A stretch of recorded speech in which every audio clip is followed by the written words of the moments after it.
ತೊಗೊಂಡು ಬಂದಿದ್ದು, ಒಂದು ಬೊಲೆರೋನ ಅದರಲ್ಲೂ ಬಂದಿದ್ದು. ಇಲ್ಲೇನೋ ಒಂದು 30 ಜನ ಬಂದಿದ್ದು ರಾತ್ರಿ 9 ಗಂಟೆ ಶೋಗೆ. ಇಲ್ಲಿ ಆಲ್ರೆಡಿ ಫುಲ್ ಆಗಿತ್ತು ಥಿಯೇಟ್ರು. ಫುಲ್ ಆದವ್ರು ಅವ್ರು 30 ಜನಕ್ಕೆ 10 ಜನಕ್ಕೆ ಸೀಟ್ ಸಿಕ್ಕಿದೆ, ಇನ್ನು 20 ಜನಕ್ಕೆ ಟಿಕೆಟ್ ಇಲ್ಲ. ಇದರಲ್ಲಿ ಜ್ಯೋತಿಲಿ ಆಲ್ಮೋಸ್ಟ್ ಫುಲ್ ಆಯಿತು.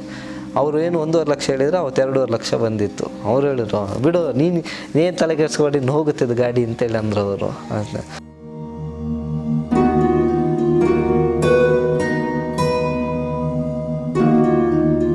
ಸರಿ ಅಂತೇಳಿ ನಾನು ನೋಡೋಣ, ದೇವ್ರು ಇಟ್ಟಾಗ ಆಗುತ್ತೆ ಅಂತೇಳಿ ಮಾಡಿದೆ. ಅಷ್ಟರಲ್ಲಿ ಥಿಯೇಟ್ರದ್ದು ಬೇರೆ ಪ್ರಾಬ್ಲಮ್ ಸ್ಟಾರ್ಟ್ ಆಯಿತು. ಜ್ಯೋತಿ ಥಿಯೇಟ್ರಲ್ಲಿ ಯಾವುದೊಂದು ಇನ್ನೊಂದೆರಡು ಸಿನಿಮಾ ಬರ್ತಾಯಿತ್ತು. ಅವರು ನಾವು ಬರ್ತೀವಿ ಅಂತೇಳಿ ನಾವೇನು ಮಾಡಿದ್ವಿ, ಇಮಿಡಿಯೇಟ್ ಸೆನ್ಸಾರ್ ಮಾಡಿಬಿಟ್ಟು ಫಸ್ಟು ಕಾಪಿ ಅವ್ರ ಕೈಲಿ ಕೊಟ್ಬಿಟ್ವಿ ನಾವು. ಪ್ರಶಾಂತ್ ಅಂತಿದೆ ಅಲ್ಲಿ ಥಿಯೇಟ್ರಲ್ಲಿ, ಅವ್ರ ಕೈಲಿ ಕೊಟ್ವಿ ನಾವು ಸೆನ್ಸಾರ್ದು. ಅದು ನಮಗೆ ಅದು ಇದು. ಆಮೇಲೆ ಡಿಸ್ಟ್ರಿಬ್ಯೂಷನ್ ದೀಪಕ್ ಅಂತೇಳಿ ತುಗ್ದಿ ಪ್ರೊಡಕ್ಷನಲ್ಲಿದ್ದವರು, ನನ್ನ ಫ್ರೆಂಡ್ ಅವರು. ಅವ್ರಿಗೆ ನಾನು ಇದು ಮಾಡಿ ಒಪ್ಪಿಸ್ದೆ. ಯಾಕಂದರೆ ಥಿಯೇಟ್ರ್ ನಮ್ಮ ಮಂಗಳೂರಲ್ಲಿ ಥಿಯೇಟ್ರಲ್ಲಿ ಹಿಡಿಯೋ ಸ್ವಲ್ಪ ಕಷ್ಟ ಆಗುತ್ತೆ ಅಂತೇಳಿ ನಾವೇನು ಅವ್ರನ್ನ ಕೊಟ್ಟು ನೀ ಎಲ್ಲ ಥಿಯೇಟ್ರೆಲ್ಲ ಹ್ಯಾಂಡ್ಲ್ ಮಾಡಪ್ಪ ಅಂತೇಳಿ ಕೊಟ್ಟು ಫಸ್ಟ್ ದಿನ ರಿಲೀಸ್ ಇನ್ನೇನೆಲ್ಲ ಆಯಿತು. ಮಳೆಗಾಲದಲ್ಲಿ ಪ್ಲ್ಯಾನ್ ಮಾಡಿದ್ವಿ ಜುಲೈಯಲ್ಲಿ. ಇನ್ನು ಬಿಟ್ಟರೆ ಮತ್ತೆ ಸಿಗಲ್ಲ, ಬೇರೆ ಸಿನಿಮಾಗಳು ಬರುತ್ತೆ ಅಂತ ನಾವು ಬಿಟ್ವಿ. ಅನೌನ್ಸ್ಮೆಂಟ್ ಮಾಡಿದ್ವಿ, ರಿಲೀಸ್ ದಿನ ಬಂತು. ಅವತ್ತು ಸಿಕ್ಕಾಪಟ್ಟೆ ಮಳೆ, ಬೆಳಿಗ್ಗೆನ ಜೋರು ಮಳೆ ಬಂತು.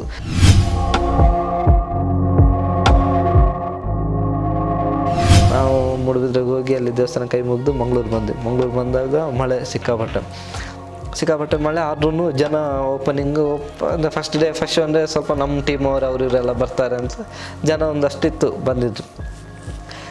ಶೂಟಿಂಗ್ ಇದು ಏನು ಪಿಕ್ಚರ್ ಶೋ ಸ್ಟಾರ್ಟ್ ಆದಾಗ ಮಳೆ ಸ್ಟಾಪ್ ಆಯಿತು. 10 ಗಂಟೆ ಶೋ ಅಷ್ಟಿಗೆ ಮಳೆ ನಿಂತೋಗಿ ನಾರ್ಮಲ್ ಆಗಿತ್ತು, ಜನ ಇದ್ದಾರೆ. ಸರಿ, ನಾ ಅಲ್ಲಿ ಶುರು ಆಯ್ತಲ್ಲ, ಅಲ್ಲಿದ್ದು ಶುರು ಆದಮೇಲೆ ನಾವು ಇಲ್ಲಿ ಬಿಗ್ ಸಿನಿಮಾಸ್ ಬಂದ್ವಿ, ಭಾರತ್ ಮಾಲ್ ಬಂದ್ವಿ. ಅಲ್ಲಿ ಮೀಡಿಯಾದವ್ರಿಗೆ ಅಂತೇಳಿ ಹಾಕಿದ್ವಿ. ಅಲ್ಲಿ ನೋಡಿದರೆ ಜನ ಇರಲಿಲ್ಲ. ಅಲ್ಲಿ ಒಂದು 30% ಜನ ಇದ್ದರು ಅಷ್ಟೇ. ನಾನು ಇಲ್ಲಿ ಆ್ಯಕ್ಚುಲಿ ಜ್ಯೋತಿಲಿ ಫಸ್ಟ್ ಸ್ವಲ್ಪ ನೋಡಿದಾಗ ಎಲ್ಲ ಎಂಜಾಯ್ ಮಾಡ್ತಿದ್ರು, ಇಲ್ಲಿ ಜನ ವಿಜಿಲೆಲ್ಲ ಹೊಡಿತಾಯಿದ್ರು. ಇಲ್ಲಿ ಮಾಲ್ ಬಂದು ಎಲ್ಲ ಸೈಲೆಂಟಾಗಿ ಕೂತಿದ್ದಾರೆ. ಒಂದು ಕಾಮಿಡಿ ಬಂದು ರಿಯಾಕ್ಷನ್ ಇಲ್ಲ, ಏನಿಲ್ಲ. ನಾನು ಇಲ್ಲಿ ಬೆದರಲ್ಲಿ ಕೂತಿದ್ದೀನಿ, ಒಬ್ಬರು ನಗೋದು ಕೇಳ್ತಾಯಿಲ್ಲ, ಏನಿಲ್ಲ, ಸುಮ್ಮನೆ ಕೂತಿದ್ದೆ. ನಾನು ಕತೆ ಮುಗೀತು, ಇದು ಇನ್ನೊಂದು ರಂಗ ಸ್ಟೈಲ್ ಆಯ್ತೇನೋ ಅಂತೇಳಿ ಭಯ ಆಗೋಯ್ತು. ಏನು ಮಾಡೋದು ಅಂತೇಳಿ ಬಂದೆ. ಅಲ್ಲಿಂದ ಜಾಸ್ತಿ ತಿರ್ಲಿಲ್ಲ, ಒಂದು 20 ನಿಮಿಷನೇ ಇದ್ದೆ ನಾನು ಅಲ್ಲಿ. ಬಂದೆ, ಇದು ಯಾಕೋ ಆಗಲ್ಲ ಅಂತೇಳಿ ಬಂದೆ. ಜ್ಯೋತಿಗೆ ಬಂದಾಗ ಇಲ್ಲಿ ಎಂಜಾಯ್ ಮಾಡ್ತಿದ್ದಾರೆ. ಇಲ್ಲಿ ಓಕೆ ಅಂತೇಳಿ ಇದಾಯಿತು. ಫಸ್ಟ್ ನಮ್ಮವರೆಲ್ಲ ಇರ್ತಾರಲ್ವ, ಏನು ಎಂಜಾಯ್ ಮಾಡ್ತಾ ಅಂತ ಸುಮ್ಮನೆ ಆಗ್ಬಿಟ್ಟೆ. ಅದಾದಮೇಲೆ ಮತ್ತೆ ಇದಕ್ಕೆ ಹೋದೆ, ಇಲ್ಲಿ 1:15ಗೆ ಭಾರತ್ ಮಾಲ್ಗೆ ಮತ್ತೆ ಅದು ಬಿಗ್ ಸಿನಿಮಾಸಿಗೆ. ಇಲ್ಲಿ ಮ್ಯಾಟ್ನಿಗೆ ಒಂದಷ್ಟು ಬರ್ತಾಯಿದ್ರು ಜನ, ಅಷ್ಟೊಂದು ಇರಲಿಲ್ಲ. ಸರಿ, ಇಲ್ಲಿ ನೋಡಿದರೆ ಇದರಲ್ಲಿ ಬುಕ್ ಮೈ ಶೋಲಿ ಇದು ಫುಲ್ ಆಗ್ತಾಯಿದೆ ಅಂತ ಬಂತು ಭಾರತ್ ಮಾಲಲ್ಲಿ. ಸರಿ ಅಂತ ಅಲ್ಲೋದ್ವಿ. ನೋಡಿದ್ರೆ ಫುಲ್ ಆಗ್ತಾಯಿದೆ. ಅಲ್ಲಿ ಸೀಟು ಆಡಿಟೋರಿಯಂ ಫುಲ್ ಆಯಿತು. ಫುಲ್ಲಾಗಿ ಅಲ್ಲಿ 1:15 ಶೋಗೆ ನೋಡಿದ್ರು ಎಲ್ಲೋ ತುಂಬ ಎಂಜಾಯ್ ಮಾಡ್ತಿದ್ದಾರೆ, ನಗ್ತಾ ಇದ್ದಾರೆ, ಎಲ್ಲರೂ ಪ್ರತಿಯೊಂದು ಸೀನ್ ಎಂಜಾಯ್ ಮಾಡ್ತಿದ್ದಾರೆ.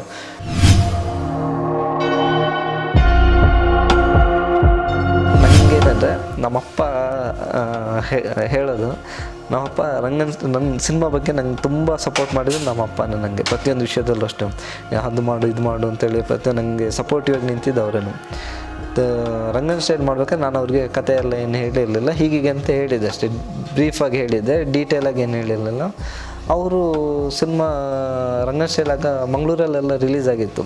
ಬಟ್ ನಾವು ಅಲ್ಲಿ ಪ್ರಮೋಷನ್ ಜಾಸ್ತಿ ಕಾನ್ಸಂಟ್ರೇಷನ್ ಮಾಡಿದ್ವಿ. ಬೆಂಗಳೂರೇ ನಾವು ಇದು ಮಾಡಿದ್ವಿ, ನಾವು ಅಲ್ಲೆಲ್ಲ ಬರಲಿಲ್ಲ. ಅಲ್ಲೆಲ್ಲ ಆ್ಯಕ್ಚುಲಿ ಕಟೌಟ್ ಎಲ್ಲ ಹಾಕಿದ್ದು, ಸುದೀಪದೆಲ್ಲ ಕಟೌಟ್ ಎಲ್ಲ ಬಿದ್ದಿತ್ತು. ತುಂಬ ಚೆನ್ನಾಗಿ ಮಾಡಿದ್ರು ಅಲ್ಲಿ ಖರ್ಚು. ಆಮೇಲೆ ಕಾರ್ಕಳದಲ್ಲಿ ಅವ್ರ ಪ್ರೊಡ್ಯೂಸರ್ ಎಲ್ಲ ಖರ್ಚು ಮಾಡಿದ್ರು ತುಂಬ. ಕಾರ್ಕಳ ದೊಡ್ಡ ಇದೆಲ್ಲ ಮಾಡಿದ್ರು, ಉಡಿ ಥಿಯೇಟ್ರ್ ಫುಲ್ ಬಂಟಿಂಗ್ಸ್ ಎಲ್ಲ ಹಾಕಿ ಗ್ರ್ಯಾಂಡಾಗಿ ಮಾಡಿದ್ರು. ಕಾರ್ಕಳದಲ್ಲಿ 3 ವಾರ ಇತ್ತು ಸಿನಿಮಾ ಅದು. ಇಲ್ಲಿ ಮಂಗಳೂರಲ್ಲಿ ಜಾಸ್ತಿ ನಾವು ಪ್ರಮೋಷನ್ ಮಾಡಿಲ್ಲ, ಏನಿಲ್ಲಲ್ಲ, ನಾವು ಮಾಡಿಲ್ಲ.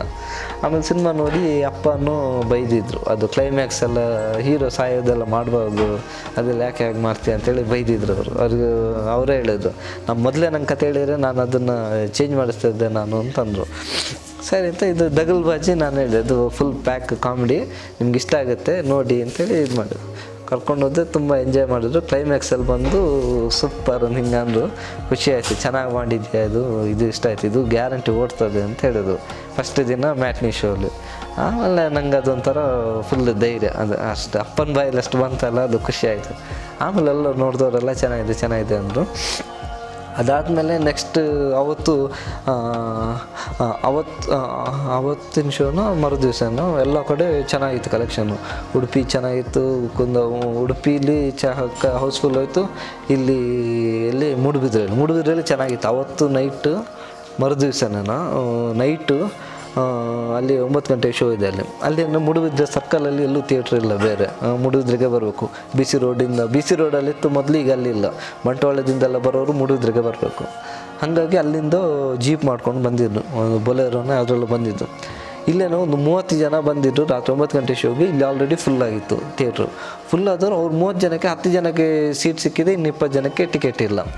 ಅವ್ರು ಏನು ಮಾಡಿ, ಇಲ್ಲ ನಮ್ಗೆ ಬೇಕು ಅಂತೇಳಿ, ಜನ ಫುಲ್ಲಾಗಿದೆ ಎಲ್ಲಿಂದ ಕೊಡೋದು, ಇಲ್ಲ ನಾವು ಹೋಗೋದಿಲ್ಲ, ನಾವು ಇಲ್ಲೇ ನಮ್ಮ ಸಿನಿಮಾ ತೋರಿಸ್ಲೇಬೇಕು ಅಂತೇಳಿ. ಆಮೇಲೆ ಅವ್ರು ಏನು ಮಾಡಿದ್ರೆ ಅಲ್ಲಿಂದ ಶಾಮಿಯಾದವ್ರಿಗೆ ಪೆಂಡಲ್ ಅವ್ರು ಫೋನ್ ಮಾಡಿ ಅವ್ರನ್ನದು 35 ಚೇರ್ ತರಿಸಿ ಎದುರಲ್ಲಿ ಹಾಕಿ ಚೇರ್ ಹಾಕಿ ನೋಡಿದ್ದಾರೆ ಅವರು. ನನಗೆ ಅದು ನನ್ನ ಲೈಫಲ್ಲಿ ಅದು ಫಸ್ಟ್ ಟೈಮ್. ನಾವು ಬೇರೆಯವ್ರ ಸಿನಿಮಾ ಹಂಗೆ ನೋಡ್ತಾ ಇದ್ವಿ, ನಾವು ನನ್ನ ಸಿನಿಮಾಗೆ ಆ ಥರ ಚೇರ್ ಹಾಕಿ ನೋಡೋದು ಅದು ನಿಜವಾಗ್ಲೂ ಖುಷಿ. ಅದೇ ಆಂಜನೇಯ ಸ್ವಾಮಿ, ನಮ್ಮ ನಂಬಿರೋ ದೇವ್ರ ಅಪ್ಪ ಅಮ್ಮ ಸಾಯಿಬಾಬಾ ಇವರೆಲ್ಲ ಆ ಒಂದು ಆಶೀರ್ವಾದದಿಂದ ಅದು ಆ ಒಂದು ಸಕ್ಸಸ್ ನನಗೆ ಸಿಕ್ಕಿದ್ದು.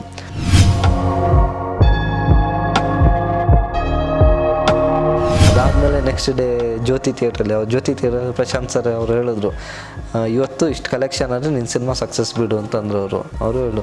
ಅವ್ರದ್ದೊಂದು ಲೆಕ್ಕಾಚಾರ ಇರುತ್ತೆ, ಈ ದಿನಕ್ಕೆ ಒಂದಿಷ್ಟು ಲಕ್ಷ ಕಲೆಕ್ಷನ್ ಆದರೆ ಈ ಸಿನಿಮಾ ಸಕ್ಸಸ್ ಆಗುತ್ತೆ ಅಂತೇಳಿ. ಅವ್ರು ಹೇಳಿದ್ರು ಶನಿವಾರ 1.5 ಲಕ್ಷ ಇವತ್ತಿಂದ ಆಗಬೇಕು ಕಲೆಕ್ಷನ್ ಅಂತೇಳಿ. 1.5 ಲಕ್ಷ ಬಂದರೆ ನಿನ್ನ ಸಿನಿಮಾ ಗೆದ್ದಾಕೆ ಅಂತ. ನಾವು ಆಗುತ್ತೆ ಧೈರ್ಯ ಇಲ್ಲಿದ್ದು. ಮಾರ್ನಿಂಗ್ ಶೋ ಇರಲಿಲ್ಲ, ಮ್ಯಾಟ್ನಿ ಶೋ ಇರಲಿಲ್ಲ. ಮ್ಯಾಟ್ನಿಗೆ ಇರ್ಲಾಗ ಡಿಸ್ಟ್ರಿಬ್ಯೂಟ್ರಿಗೆ ಫೋನ್ ಮಾಡಿದೆ, ಸರ್ ಹೆಂಗಿದೆಯಲ್ಲ ಅಂತೇಳಿ. ನಿನ್ನೆ ಚೆನ್ನಾಗಿತ್ತಲ್ಲ, ಇವತ್ತು ಫುಲ್ ಡ್ರಾಪ್ ಆಗಿದೆಯಲ್ಲ ಯಾಕೆ ಅಂತ ಅಂದರು ಅವರು. ಹೌದಾ, ಏನಂತ ಗೊತ್ತಿಲ್ಲ ಅಂತ. ಪ್ರಮೋಷನ್ ಏನಾದ್ರು ಇದಾಯ್ತಾ ಅಂತ ಅಂದರು. ಇಲ್ಲ ಸ್ವಲ್ಪ ಡ್ರಾಪ್ ಆಗಿದೆ ಅಂತ ಅಂದರು. ಆಮೇಲೆ ಮ್ಯಾಟ್ನಿ ಶೋ ನಾನು ಬೆಳಿಗ್ಗೆ ಫೋನ್ ಮಾಡಿದ್ದು, 11 ಗಂಟೆಗೆ ಫೋನ್ ಮಾಡಿದ್ದು. ಆಮೇಲೆ ಮ್ಯಾಟ್ನಿ ಶೋಗೆ ಹೋಗುವಾಗ ಫುಲ್ಲಾಗಿ 4 ಗಂಟೆ ಶೋ ಫಸ್ಟ್ ಶೋಗೂ ಫುಲ್ಲು ಇದರಲ್ಲಿ ಜ್ಯೋತಿಲಿ ಆಲ್ಮೋಸ್ಟು ಫುಲ್ ಆಯಿತು. ಅವರು ಏನು 1.5 ಲಕ್ಷ ಹೇಳಿದ್ರು, ಅವತ್ತು 2.5 ಲಕ್ಷ ಬಂದಿತ್ತು. ಅವ್ರು ಹೇಳಿದ್ರು, ಬಿಡು ನೀನು ತಲೆ ಕೆಡಿಸ್ಕೊಂಡು ಇನ್ನು ಹೋಗುತ್ತಿದ್ದು ಗಾಡಿ ಅಂತೇಳಿ ಅಂದರು ಅವರು.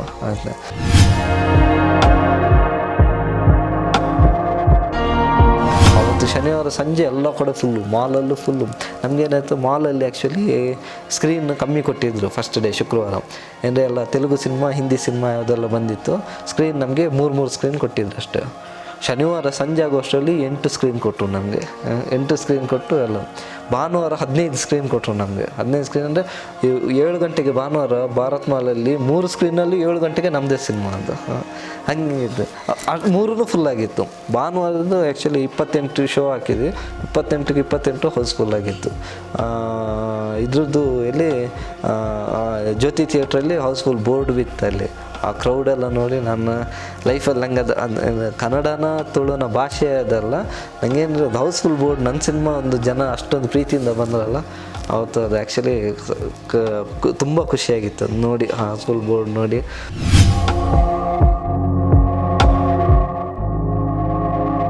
ಆಮೇಲೆ ಎಲ್ಲ ಕಡೆ ಎಲ್ಲರೂ ತುಂಬ ಚೆನ್ನಾಗಿ ಅಲ್ಲಿ ಅದನ್ನು ನಾನು ಲೈವಾಗಿ ನೋಡಿದ್ದೆ. ಆ್ಯಕ್ಚುಲಿ ನಾನು ಆ ಥರ ನೋಡಿರಲಿಲ್ಲ ಕ್ರೌಡು. ಬೇರೆ ಸಿನಿಮಾಗೆಲ್ಲ ಏನೋ ಗೊತ್ತಿಲ್ಲ, ಥಿಯೇಟ್ರಲ್ಲಿ ಫುಲ್ಲು ಲೈನು, ಆ ಗೇಟಿಂದ ಇಲ್ಲಿವರೆಗೂ 3-4 ಲೈನಲ್ಲಿ ನಿಂತಿದ್ರು. ಅದೆಲ್ಲ ಶೂಟ್ ಮಾಡಿ ನಂಗೆ ತೋರಿಸಿದ್ರು.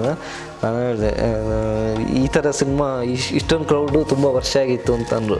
ಮೋಸ್ಟ್ಲಿ ಎಲ್ಲ ಒರಿಯರ್ದರ್ ಎಸ್ಸಲ್ಲ ಆದಮೇಲೆ ನಾವು ಮೋಸ್ಟ್ಲಿ ಆ ಕ್ರೌಡ್ ಬಂದಿದ್ದು. ಅಷ್ಟು ಜನ ಸೇರಿತ್ತು, ಖುಷಿಯಾಯಿತು. ಆಮೇಲೆ ಸುರತ್ಕಲ್ಗೆ ಹೋದ್ವಿ, ಅಲ್ಲೊಂದು ಇದರಲ್ಲಿ ನಮ್ಮ ಆರ್ಟಿಸ್ಟ್ಗಳೇ ಭೋಜಣ್ಣ ಬಂದಿದ್ದು, ಭೋಜರಾಜ್ ವಾಮಂಜರ್. ಅವರು ಹೇಳಿದ್ರು, ನನಗೆ ಶಾಕು, ಇಷ್ಟೊಂದು ಜನ ಸೇರ್ತಾರಂತ ನಂಗೆ ಗೊತ್ತೇ ಇಲ್ಲ, ಈ ಸಿನಿಮಾ ಇಷ್ಟು ಓಡುತ್ತೆ ಅಂತ ನಂಗೆ ಗೊತ್ತೇ ಇರಲಿಲ್ಲ, ಹಿಂಗೆ ಅಂದ್ರೆ. ಆಮೇಲೆ ಅವ್ರಿಗೆ ಎಲ್ಲ ಫೋನ್ ಮಾಡಿ ಅವರು ಹೇಳಿದ್ರು, ಆ ಟೈಮಲ್ಲಿ ಅವ್ರಿಗೊಂದು ಸಿನಿಮಾದೊಂದು ಆಡಿಯನ್ಸ್ ಇದ್ದಾರೆ. ಅವ್ರಿಗೆ ರಿಲೀಸ್ ಆದಾಗ ಒಂದು 10 ಜನ ಫೋನ್ ಮಾಡ್ತಾರಂತೆ. 10 ಜನರಲ್ಲಿ ಒಂದು ಎಂಥ ಒಳ್ಳೆ ಸಿನಿಮಾ ಆದ್ರೂ ಒಂದು 6-7 ಜನ ಚೆನ್ನಾಗಿದೆ ಅಂದ್ರೂ ಒಂದು 2-3 ಜನ ಆದರೂ ಬೈತಾರಂತೆ. ಅದೇನು ಕಥೆ ಏನಿಲ್ಲ, ಇದು ಸರಿ ಇಲ್ಲ, ಅದು ಸರಿ ಇಲ್ಲ, ಏನೋ ಒಂದು ಹೇಳೋಂತೆ. ಈ ಸಿನಿಮಾಗೆ, ನಮ್ಮ ಸಿನಿಮಾಗೆ 10 ಜನನೂ ಸೂಪರ್ ಆಗಿದೆ, ಚೆನ್ನಾಗಿದೆ, ಇದು ಚೆನ್ನಾಗಿ ಓಡುತ್ತೆ ಅಂತೇಳಿ ಅಂದರು ಅವರು. ಆ್ಯಕ್ಚುಲಿ ನಂಗೆ ಅದೆಲ್ಲ ಕೇಳಿ ಪರವಾಗಿಲ್ಲ, ಖುಷಿ ಆಯಿತು. ಇಷ್ಟು ವರ್ಷ ಏನೋ ಕಷ್ಟಪಟ್ಟಿದ್ದಕ್ಕೆ ದಗಲ್ಬಾಜಿ ಸಿನಿಮಾ ನಂಗೊಂದು ಒಳ್ಳೆ ಹೆಸರು ಸಿಕ್ತು.